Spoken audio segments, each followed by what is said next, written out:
Shalom, shalom, shalom, shalom. Soyez salués depuis le lieu où vous vous trouvez, depuis votre lieu de résidence et votre lieu d'habitation.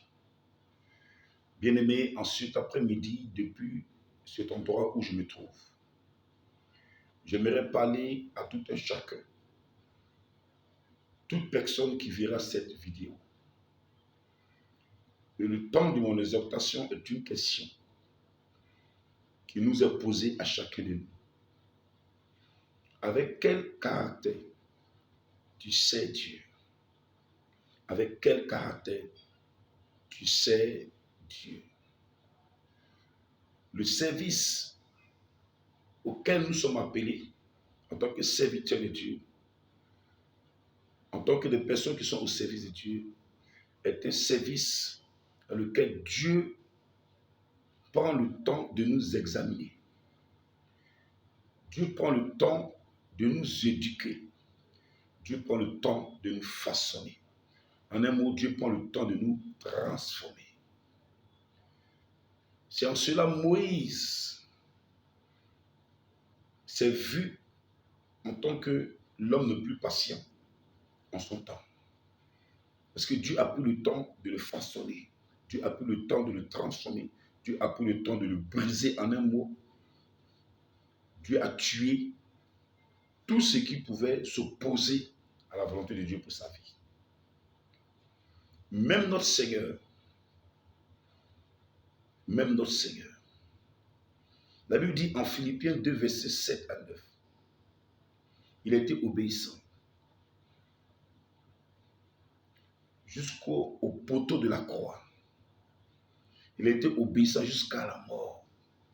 C'est pourquoi Dieu l'a souverainement élevé. Il lui a donné le nom au-dessus de tout nom, afin qu'en son nom, tout genou fléchit et toute langue confesse qu'il est Seigneur.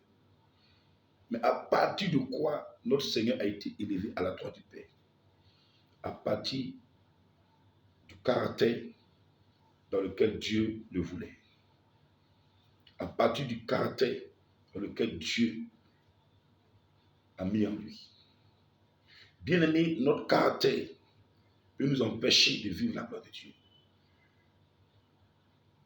Comme notre bon caractère peut nous permettre de vivre la gloire de Dieu. Beaucoup s'appuient sur l'onction pour exercer le ministère. Mais la véritable onction, elle transforme notre caractère. La véritable onction, elle nous façonne. La véritable puissance de Dieu, elle tue en toi tout ce qui peut t'opposer à la volonté de Dieu. Tout ce qui peut t'opposer à ce que Dieu veut faire au travers de toi. Sans cela, Jésus a été vu comme un agneau muet, un agneau qui n'a pas ouvert la bouche. Malgré les chemins par lesquels notre Père Céleste le faisait passer, il n'a pas ouvert la bouche. On l'a porté à la boucherie comme un agneau muet. Parce qu'il a été façonné, il a été brisé. Même devant Jean-Baptiste, Jésus savait que Jean-Baptiste était plus petit que lui. Selon la divinité, Jean-Baptiste est sa créature. Mais selon qu'il était écrit, Jésus devait passer par les mains de Jean-Baptiste dans l'action du baptême dans lequel Jésus devait vivre. C'est ça l'humilité. C'est à ça que Dieu nous appelle. Ton autorité en tant qu'homme de Dieu, servant de Dieu, ne peut pas t'empêcher d'être humble, ne peut pas t'empêcher d'être soumis à la voix de Dieu.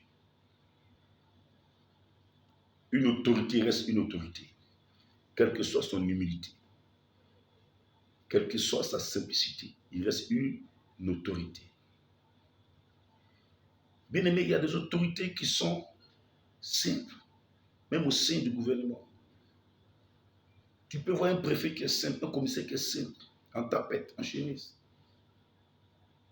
Mais cela ne met pas en doute son autorité. Faisons attention à notre caractère. Faisons attention à notre conduite. Quelle que soit l'élévation que Dieu te met, quelle que soit l'élévation que Dieu t'accorde, il ne faut jamais oublier que l'humilité, la soumission à Dieu est la priorité. Et c'est ça qui a élevé notre Seigneur à la droite du Père. C'est d'avoir un serviteur, le prophète Zézé, depuis ce lieu où je me trouve. Que le Saint-Esprit nous aide à marcher dans le caractère que Dieu nous veut. Qu'il nous aide pour la gloire du Seigneur. Au nom de Jésus-Christ.